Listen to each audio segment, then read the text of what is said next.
ازيكم يا اخواتي، عاملين ايه؟ يا رب تكون دايما بخير. فيديو النهارده هقول لك على موعد استلام احداث الكوينز بتاعه الكوبا امريكا وبتاعه اليورو، اللي هو الكوينز ال80 مليون كوينز، بخصوص 80 مليون كوينز والحاجات دي. موعد الاستلام وهتستلم قد ايه، وجايب لك كل حاجه تخصهم.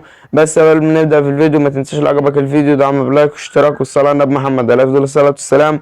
وبس كده، يلا بينا نخش على اليورو. الاول نشرح اليورو وكده كده الكوبا زيه. تمام يا اخواتي، اول حاجه هندوس على التفصيل عشان نعرف ميعاد الاستلام بتاع الكوينز. تمام يا اخواتي، ميعاد الاستلام اللي احنا نستلمه فيه يوم 18/7 في الشهر ده، النهارده 9، يعني قدامه حركه 9 ايام تانيين. تمام يا اخواتي، يعني 9 ايام، يعني احتمال الخميس اللي جاي، لا الخميس اللي وراه هنستلم الكوينز. تمام يا اخواتي، كده اكون قلت لك على ازاي تستلم الكوينز، او اكون قلت لك يعني اللي هو موعد استلام الكوينز. تمام يا اخواتي، تاني حاجه معانا وهي بخصوص الكوينز. تمام يا اخواتي، تمام. هنا يا اخواتي بيقول لك ترتيب المركز العشرين، المركز الخمستاشر، المركز العاشر، الخامس، الرابع، التالت، وكده يعني جايب لك الترتيبات. تمام يا اخواتي، تمام.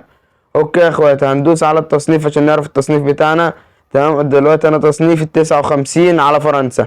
تمام يا اخواتي، تمام. هنا جايب لك المنتخبات من الاول لحد الاخير. تمام تمام يا اخواتي، جايب لك فرنسا، البرتغال، انجلترا، المانيا، اسبانيا، تركيا، ايطاليا، هولندا، بلجيكا، كرواتيا، جورجيا، اوكرانيا، اسكتلندا، البانيا، الدنمارك، بولندا، صربيا، رومانيا، سويسرا، المجر.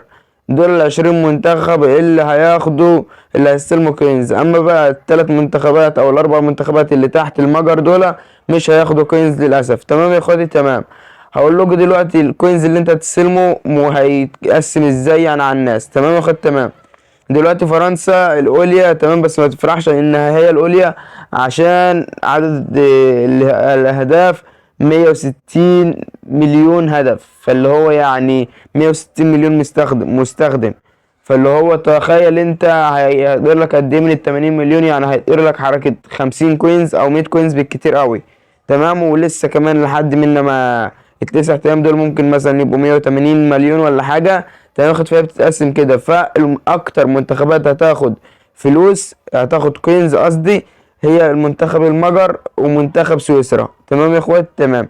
ما هتقول لي ازاي ما الكوينز قليله؟ هقول لك لو مليون كوينز بس على المجر هي 500 الف جون بس، فكل واحد هيقدر له في المية تخلص 200 كوينز. ده بالنسبه للمنتخبات وبالنسبه ازاي تاخد كوينز. تمام يا اخوات، تمام يا اخواتي. وبكده اكون قلت لك ازاي تاخد كوينز وموعد استلام الكوينز والكوينز بيتقسم ازاي وكل حاجه تخص الكوينز. فما تنساش لو عجبك الفيديو واستفدت من الفيديو تشاركه بين كل اصحابك واخواتك عشان كله يستفيد وكله يعرف موعد استلام الكوينز. وبس كده، ما تنساش تعمل لايك واشتراك.